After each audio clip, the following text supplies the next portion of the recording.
All right, everyone. How you doing? We're gonna make some pizza tonight. I've been wanting to do this for a while. I already made the dough, so I'll do something like how to make dough in a separate video, but I wanted to just kind of sort of explain my process in making pizza. So here right now you have, this is a dough ball that I made. It's defrosted. It's a pretty, it's about 500 grams. 500? Yeah, it's about 480 grams. It'll make a pretty decent, about a 14-inch pie. So first thing you want to do is you want to flour up your work surface nice, right? You got to make sure there's a lot of flour. I mean, you don't have to go crazy. If I was making 20 pizzas tonight, I'd probably just have a big bowl filled with flour, work it that way. But we can do it like this. So then what we do is we want to get this off the tray and onto the flour, right? And,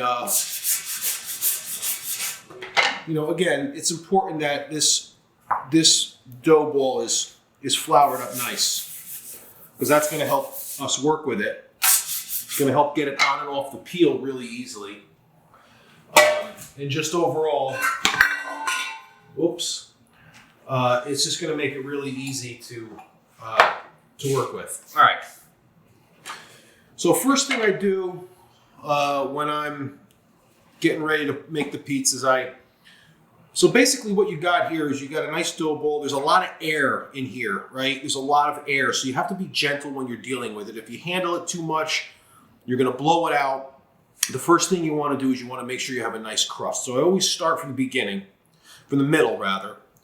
And as you can see, I'll stop right here, right? And I'll go right around, make a nice crust.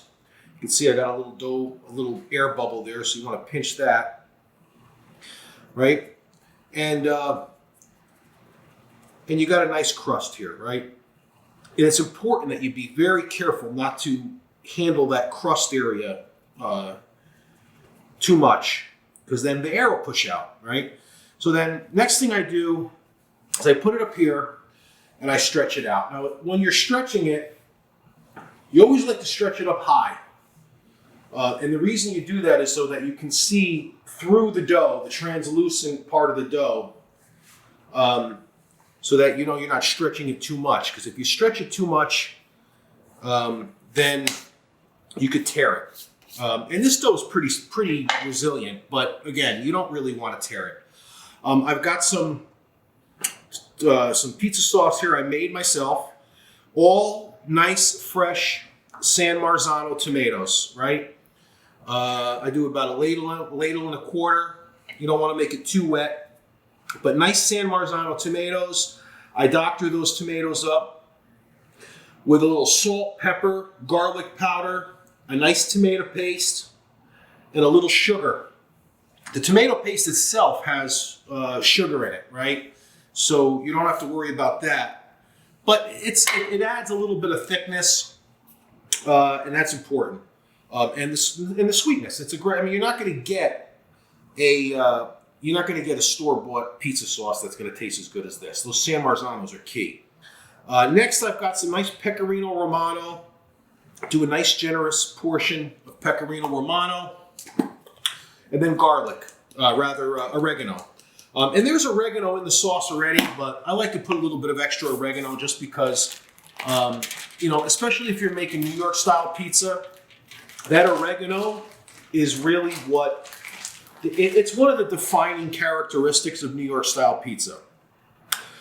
This here is what's called the Grande Mozzarella. Now, Grande Mozzarella, it's a brand of mozzarella. You can't get it in the grocery store. You have to get it through a commercial wholesaler. Honestly, even Costco doesn't carry this. Grande is very particular where you can get their product. There's a wholesaler here in Florida that I get it from. But if you look at any of the New York pizza houses, they're all using Grande. All the guys in Stamford, Connecticut, My buddy over there at Sorrento, Tony Uva, he told me about the grande mozzarella. He uses that. It's just a really, really good quality mozzarella. It melts really evenly, and it's good to have. Now, this is something that I do myself a little different. I think this adds a level of elevation to the pizza that you don't usually see, and it's goat cheese, right? So I have some goat cheese. It was previously frozen, and I like it when it's frozen because it crumbles a little. It crumbles pretty good. So you want to crumble that out. It's actually a little bit too frozen. Let's see if I can break it apart. Yeah, this is a little bit too frozen. All right, so plan B. I'm going to get a knife. This will all melt up once it gets in the oven. So just slice that up nice thin slices. I mean, optimally, this will already have been thawed out. So yeah. And people will ask me, well, how come you're not making it on the actual, the pizza peel itself? You could, but what happens if you put it on the pizza peel? It'll develop moisture underneath, and it'll be harder to slide away. So I tend not to do that. And honestly, if you were working in a real pizza house and you're doing a lot of pizzas, you need to. You're prepping multiple pizzas at one time. And honestly, when I learned how to do this, I always wanted to make sure that I was doing it the right way, not doing it the homeowner's way. I want to do it the way the real pizzaioli do. Now, I've got some great hot pepper. These are hot chilies that the way I like to do them is I chop them up nice and fine. This way they cook really evenly. Because this pizza itself will cook probably in, I don't know, less than 5 minutes. If you have a real pizza oven, they'll cook in like, I don't know. It all depends on how hot it is. The Neapolitan style pizza is supposed to cook in 90 seconds. I've never really been a big fan of that. Here I've got some nice hot Italian sausage. And what I'll do here with the Italian sausage is I'll pinch it off in like little dime-sized pieces. And some people will cook the sausage ahead of time. You don't want to do that. If you cook it ahead of time, you're losing all the juice. If the pieces are small enough, like right around here, it's perfect. Then you're going to get all that nice oil from the sausage. It's gonna go right into your pizza, and that's what you're looking for. And these little dime-sized pieces will cook. I mean, I've got a 525 degree oven. With the pizza stone, it gets up to about maybe 560, 570.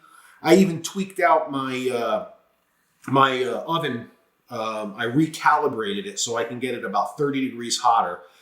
So I'm not quite at 600 degrees. I'm right below 600. But that's pretty much what you want to do. You got to have a hot oven, right? That's the key. A hot oven is so important. And when I'm done, I mean, there's ways to get the bottom of the pizza done so that it really browns up nice. You really need to have 2 pizza stones, one on the top, one on the bottom. I have 1 stone. I put it on the top. I watch it real carefully. I spin it, and my bottom comes pretty good. Okay, so now here's the part that everybody stresses out about, right? How the hell are you going to get it onto the pizza peel, right? So this is a pizza peel. It's called, it's made by a company called GI Metal. It's got these slots in it, and the reason is because less surface area means it is going to slide on and off a lot easier. And as you can see all this flour, you don't want to have all that flour end up in your oven. You want that flour to go back on the counter. And when you launch it, when you get it on the peel, you shake it off and you'll see the flour come off. And then when you get it in the oven, it's a nice clean job. So what I usually do is gently, because I don't want to mess up my crust here, I'll just lift it up and just short little bursts to get it onto the peel. And as you can see, it's on the peel. I'll shake it a little bit to shake that excess flour off. It's all falling through the bottom.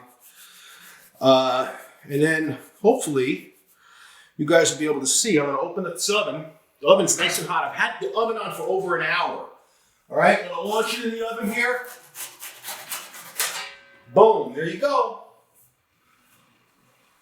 Dropped a little piece of cheese, but I'll clean that up later. And that's pretty much it. I'm going to pause. I'm going to pause the video now. 525 degrees on the oven. And we'll pick it up in about 5 minutes or so when that pizza's ready. All right, everyone. It's been about 5 minutes or so. And this pie is looking amazing. I'm always amazed, honestly. I am absolutely always amazed that I am producing this level of pizza in my own home oven. If you do it the right way, it comes out looking just like that. Now, I could probably let that go for, in fact, I think I'm gonna let that go for maybe another 60 seconds. Right? Just so you could see the difference. I mean, that's a hot oven. That's a 525 degree oven. If I got my my little gun, countertop is 74 degrees. Pizza is 469. That's because I just took it out, so the bottom's cold. That's the thing about these pizzas. They take, you know, you have to allow that stone time to heat back up. You know, if you walk into a normal pizza joint that is using a real pizza oven, their oven's probably close to 700 degrees, right? And they have independent temperatures on the top and the bottom. So you can control the temperature on the top, you can control that temperature on that bottom. So you really can dial in exactly how you want that bottom to be and how you want that top to be. You don't have this in a home oven. In a home oven, you're going to have to use 2 pizza stones, one on the top and one on the bottom, which, you know, I don't do that, but you can. All right, so I think this is probably good to kick out now. I mean, look, you know, again, that crust is looking really good. I don't want to mess it up. I don't want to overdo it. That crust is looking really nice right now. You see how I was really gentle when I was sort of shaping the dough, shaping the pie? And look how beautiful that crust came out. And you can see you got some nice browning here, a little bit of the goat cheese. Those peppers are looking good. The sausage itself browned up really nice.